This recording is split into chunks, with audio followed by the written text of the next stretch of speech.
मेरे गांव में अजीब ही रिवाज था। जिस लड़की की शादी होती थी तो उसे शादी होने के बाद एक कमरे में भेजा जाता था और वहाँ एक घोड़ा होता था। उस दुल्हन को घोड़े के साथ छोड़ दिया जाता था। उसके बाद जो होता वो रूह कपाने वाला होता और उस मंजर को दूल्हा बड़े मज़े से देखता था। यहाँ के लोग इस रिवाज को बहुत ही मानते थे। आज मेरी भी शादी है, मुझे भी उस कमरे में लेकर गए। मैं बहुत डर रही थी। मैं सोच रही थी काश मुझे अभी मौत आ जाए। जो मेरा दूल्हा था वो चुप खड़ा था। उसे मेरी रक्षा करनी चाहिए थी, पर वो तो बहुत ही शान से खड़ा था। हद तो तब हुई जब उस घोड़े को मेरा नाम प्राची है। मेरे पापा शहर में नौकरी करते थे। मैं अपने माता पिता की इकलौती संतान थी। मैं बहुत ही हसीन थी। मेरी खूबसूरती के चर्चे मेरे ख़ानदान में होते थे। मैं अपने माता पिता के साथ शहर में रहती थी। वहीं रहकर मैंने अपनी पढ़ाई पूरी की थी। मेरी दादी, ताऊ जी और ताई जी गांव में ही रहते थे। जब गांव में मेरी दादी को पता चला मेरी पढ़ाई पूरी हो गई है तो वो रोज़ फ़ोन करके मेरे पापा से कहते, आप प्राची को गांव भेज दो, उसकी शादी भी करनी है। पर मेरे माता पिता अभी मेरी शादी नहीं करना चाहते थे। अभी मैं 20 साल की थी, पर पापा अपनी माँ से बहुत डरते थे। उनसे खुल के मना भी नहीं कर सकते थे। आखिरकार मेरे पापा मुझे और माँ को लेकर गांव आ गए थे।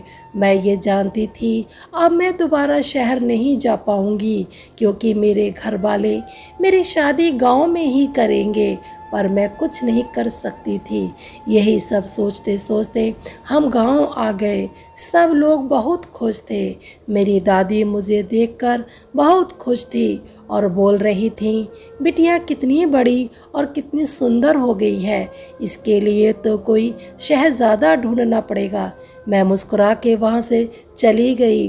फिर मैं खाना खाकर अपनी बचपन की सहेली के घर गई। इससे पहले भी मैं कई बार गांव आ चुकी हूँ। अगले ही दिन पापा शहर चले गए, क्योंकि वो अपनी ड्यूटी से छुट्टी लेकर आए थे। आज मैं गांव में घूमने निकली तो बड़े से मैदान में एक आशियाना लगा दिखाई दिया। शायद आज गांव में किसी की शादी हो रही थी। मैं गौर से उस तरफ देखने लगी। खैर, मेरी भी शादी ऐसे ही किसी शामियाने में बैठकर की जानी थी, यह तो मैं जानती थी। यह सब देखकर मैं अपने घर की तरफ आ रही थी कि मुझे पीछे से घोड़े की भारी कदमों की आवाज़ आई। मैंने तुरंत पलट कर देखा तो घर के सामने एक खेत छोड़कर एक अस्तबल था, जिसमें से एक घोड़ा भागकर मेरी तरफ आ रहा था। मुझे घोड़ों से बेहद डर लगता था। उसे देखकर मैं भागने लगी। तभी मुझे ताई जी दिखी। मैं उनसे लिपट गई और जोर जोर से रोने लगी। ताई जी ने मुझे शांत कराया, फिर मुझे घर ले गई। मुझे ऐसे परेशान देखकर सब डर गए। सब पूछने लगे, क्या हुआ प्राची, इतनी डरी हुई क्यों हो? तो फिर ताई जी ने सब बता दिया। मेरी दादी ज़रा सख्त मिजाज की थी। बहुत ही गुस्से से बोली, अब तुम इस गांव में आ गई हो तो घोड़ों से डरना छोड़ो। तुम्हें पता होना चाहिए हमारे गांव की रस्म का। जब तक दुल्हन को घोड़े के साथ दादी की बात को काटते हुए माँ बोली, बच्ची बहुत डरी हुई है, इसने शहर में ये सब नहीं देखा है, इसलिए डर गई है। कुछ दिन में ठीक हो जाएगी। दादी की आधी अधूरी बात मेरे अंदर कई सवालात पैदा कर गई। माँ का इस तरह दादी की बात को बीच में ही काट देना मुझे खटकने लगा था। कुछ तो था जो माँ मुझे बताना नहीं चाहती। खैर, मैं धीरे धीरे सबसे घुल मिल गई थी और सब भूल चुकी थी। थोड़ी देर पहले जो हुआ था, रात हुई तो सबने मिलकर खाना खाया। फिर मैं कमरे में सोने के लिए लेटी ही थी कि मुझे घोड़ी के हिनहिनाने की आवाज़ आई। मेरा दिल जोरों से धड़क उठा। मैं उठकर बैठ गई। इसके बाद मुझे कुछ रोने और चिल्लाने की आवाज़ आ रही थी। मैं भागकर माँ से लिपट गई। रात के इस खामोश वक्त में यह आवाज़ मुझे बहुत डरा रही थी। फिर मैं माँ से पूछा, ये आवाज़ कैसी है जो इतनी दर्दनाक है? फिर ताई जी ने मेरी तरफ देखा और हड़बड़ा के दरवाज़ा बंद कर दिया और बोली, तुम सो जाओ, शायद ये घोड़ा फिर से खुल गया है, इसलिए ऐसी आवाज़ें आ रही हैं। उनके चेहरे से साफ पता चल रहा था वो कुछ छिपा रही थी। फिर मैंने उन्हें सवालिया नज़रों से देखा और कहा, ताई जी, मुझे ऐसा क्यों लग रहा है जैसे आप कुछ छिपा रही हो? मेरी बात पर माँ बोली, ऐसी कोई बात नहीं है, अगर होगी तो समय आने पर तुम्हें पता चल जाएगा। चुपचाप अपने बिस्तर पर सो जाओ। मैं अपने बिस्तर पर लेट गई, पर वो आवाज़ें रुकने का नाम ही नहीं ले रही थी। आवाज़ से पता चल रहा था वो आवाज़ किसी लड़की की थी, जैसे वो किसी दर्द में हो, पर उसकी कोई मदद क्यों नहीं कर रहा था। इन सब सवालों ने मेरे अंदर एक तूफान सा ला दिया था। मैं बहुत ही परेशान थी। अब मुझे यकीन हो चला था आज तो कुछ तो राज था जो घर वाले मुझसे छिपा रहे थे। यही सब सोचते सोचते मैं सो गई। सुबह उठी तो दादी ने अपने पास बुलाया और बोली, बिटिया अच्छे से तैयार हो जाना, कुछ मेहमान आ रहे हैं तुमसे मिलने के लिए। मैं बोली, दादी कौन आ रहा है? वो बोली, आज तुम्हारे रिश्ते वाले आ रहे हैं।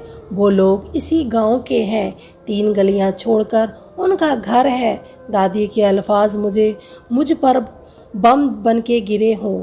अभी तो एक ही दिन हुआ था मुझे यहाँ आए हुए और अभी से ही रिश्ते वाले मुझे देखने आ गए। मैं अंदर ही अंदर बेचैन हो रही थी।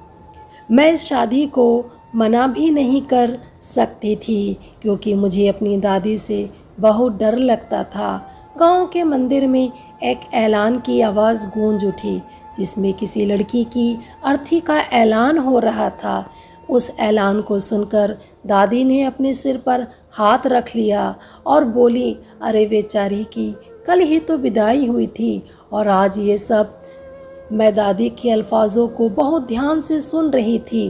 तभी ताई जी आ गई और वो बोली, माँ जी, जब दुल्हन को पहली रात घोड़े के पास भेजा जाता है, वो भी ऐसी नस्ल के घोड़े के पास, तो बेचारी दुल्हन क्या करेगी? इस बच्ची की उम्र भी 16 साल थी। बेचारी पूरी रात रोती चीखती रही। कोई भी उसकी मदद को नहीं गया। सुबह देखा तो वो अस्तबल में मरी पड़ी थी। ताई जी की ये बातें सुनकर मेरे पूरे जिस्म पर चींटियां सी चलने लगी। फिर मैंने ताई जी की तरफ देखा, फिर दादी की तरफ। ये कैसा बयान था? शादी की पहली रात दुल्हन अस्तबल में क्या कर रही थी और घोड़ों का नई नवेली दुल्हन से क्या रिश्ता है? मैं इसी भी सोच में घिरी हुई थी। फिर मैं दादी से बोली, दादी आपको वहाँ जाना चाहिए कि वहाँ ऐसा क्या हुआ जो वो दुल्हन मर गई। मेरा इतना ही कहना हुआ कि दादी ने गुस्से से आंखें निकालकर मेरी तरफ देखा और बोली, मैं उस कायर और डरपोक की मौत पर अफसोस करने क्यों जाऊं? उससे एक घोड़ा भी नहीं संभाला गया। एक छोटा सा ही तो काम करना था, वो भी नहीं कर सकी। तुम तैयारी करो, आज रिश्ते वाले आ रहे हैं। मैं दादी के मुंह से ऐसे कठोर शब्द सुनकर हैरान थी। मुझे दिल में दुख हुआ उस लड़की के लिए जो मर गई। दादी और माँ के कहने पर मैं तैयार हो गई, पर मेरे दिमाग में उस लड़की की चीखों का शोर गूंज रहा था। मेहमान आ चुके थे। मैं झिझकते हुए उनके सामने गई। मुझे उन लोगों के सामने बैठा दिया था। मेरी होने वाली सास और शादीशुदा ननंद मौजूद थी। मुझे देखते ही उन लोगों ने रिश्ता पक्का कर दिया। मेरे घर वालों को भी कोई ऐतराज़ नहीं था, इसीलिए 1 घंटे में ही अंगूठी पहनाकर बात पक्की हो गई। इसी के साथ अगले हफ्ते की तारीख को शादी पक्की हो गई। मैं तो इसी सोच में डूबी थी, मेरा होने वाला पति कैसा होगा, पढ़ा लिखा होगा कि नहीं, शक्ल सूरत का कैसा होगा। मैं ये सब इसलिए सोच रही थी क्योंकि मुझे देखने के लिए लड़का नहीं आया था। अंगूठी मुझे मेरी नंद ने पहनाई थी। दादी के खौफ से ही मैंने भी हाँ कर दी। यहाँ मेहंदी का कोई भी रिवाज नहीं था, एक ही दिन में शादी और दावत होती थी। मेरी माँ भी बहुत खुश थी, पर कुछ परेशान भी दिख रही थी। अब मेरे पापा भी आ गए थे, सब शादी की तैयारी में लग गए। शादी का सारा दहेज भी खरीद लिया। एक रात जब मैं अपने कमरे में सो रही थी तो कुछ आवाज़ों से मेरी नींद टूट गई, पर मैंने अपनी आंखें नहीं खोली और आंखें बंद किए चुपचाप लेटी रही। आवाज़ें मेरी माँ और ताईजी की थीं। उनकी बातें सुनकर मैं सूखे पत्ते की तरह कांपने लगी। मेरे पूरे वजूद में बिजली सी दौड़ गई। मेरी माँ ताईजी से कह रही थी कि शादी करीब आ रही है। मुझे खुशी है, किशोर एक अच्छा और ईमानदार लड़का है, मगर जैसे जैसे दिन करीब आ रहे हैं मुझे अपनी बच्ची की फ़िक्र होने लगी है। माँ की इस बात पर ताईजी बोली, फ़िक्र मत करो, जो भी होगा अच्छा होगा। मैं और तुम भी तो इस गांव के हैं, जब हमने अच्छे से कर लिया तो वो भी कर लेगी। इस तरह ताईजी माँ को हिम्मत रखने को कह रही थी। फिर माँ बोली, मेरी बच्ची को घोड़े से बहुत डर लगता है, वो कैसे घोड़ों के पास जाएगी। मेरा तो सोच सोच कर बुरा हाल हो रहा था, काश ऐसी कोई रस्म न होती। माँ की इन बातों ने तो मुझे अंदर तक डरा दिया था। फिर मैं माँ और ताईजी के सामने खड़ी हो गई। मुझे देखकर वो चौंक गई और बोली, तुम यहाँ क्या कर रही हो। मैं बोली, मैंने तुम दोनों की सारी बातें सुन ली हैं।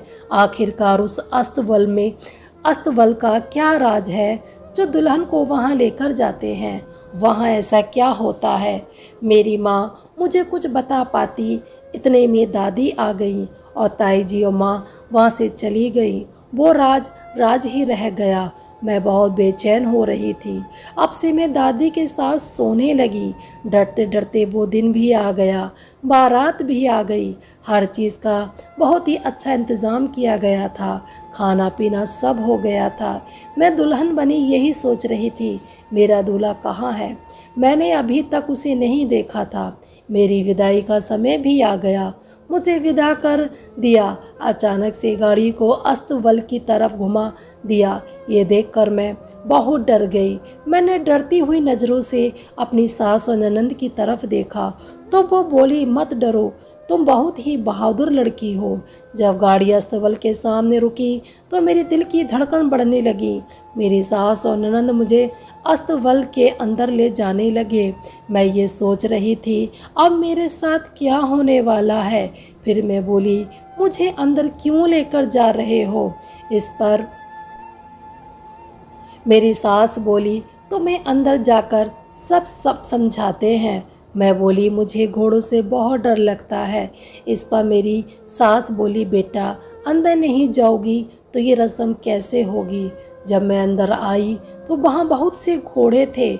मेरा दिल तो मुंह के रास्ते बाहर आने को था। मैं रोने लगी। तभी मेरी दादी ने मेरा बाजू झटका और बोली, तू दुल्हन है, दुल्हन ऐसे रोती नहीं, तू अपना मजाक क्यों बनवा रही है। मैं उनसे मिन्नतें करने लगी, मुझे घर जाना है। मेरी नज़रें मेरे पति को ढूंढ रही थी, पर वहाँ ऐसा कोई नहीं था जिसे देखकर ये लगे कि ये दूल्हा है। तभी मेरी सास ने मुझे एक कुर्सी पर बैठाया और बोली, देखो बेटा, हमारे यहाँ कुछ रस्में होती हैं जिन्हें पूरा करना हर शादीशुदा लड़की को पूरा करना होता है। ऐसा करने से एक ये पता चलेगा कि तुम अपने पति के लिए कितनी वफादार हो। दूसरा यह है कि तुम अपने ससुराल वालों की खुशी के लिए किस हद तक जा सकती हो। जो लड़कियां इस रस्म को कर लेती हैं वो ससुराल में इज्जत से रहती हैं, और जो कुछ लड़कियां डर के कारण अपनी ज़िंदगी से हाथ धो बैठती हैं। तुम एक अच्छी लड़की हो, इसीलिए बहादुर बनो और ये जो साहब कहते हैं वैसा करो। और मेरा शरीर मेरा साथ नहीं दे रहा था। वो साहब अधेड़ उम्र के थे और एक लाठी लेकर चल रहे थे। मेरे पास आकर बोले, अब तुम्हें एक काम करना है। इसके बाद वह जो बोले उसे सुनकर मेरी रूह मेरे जिस्म से अलग होती महसूस हो रही थी। मैं चकराकर अपनी सास के कंधों पर गिर गई। यह कैसा गांव है? ये कैसे रीति रिवाज है? वहाँ खड़े हर शख्स पर मुझे गुस्सा आ रहा था, यहाँ तक कि अपने पति पर भी, जिसे मैंने अभी तक देखा भी नहीं था। वो साहब बोले, ये सफ़ेद घोड़ा है, इसकी पूंछ से एक मुट्ठी भर बाल काट लाओ। मुझे वह कैंची पकड़ाते हुए बोले। मैं दादी से लिपट कर बोली, ये मुझसे नहीं होगा, मुझे घोड़ों से बहुत डर लगता है।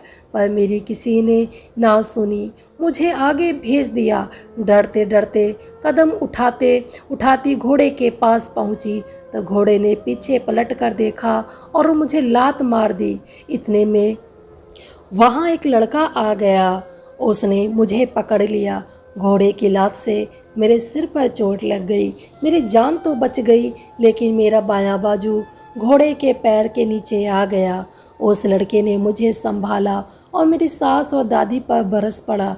मुझे जब पता चला, जब उसने मेरी सास को माँ कहा, वो बोला, माँ, मैंने तुमसे बोला था, मैं इस रिवाज को नहीं मानता।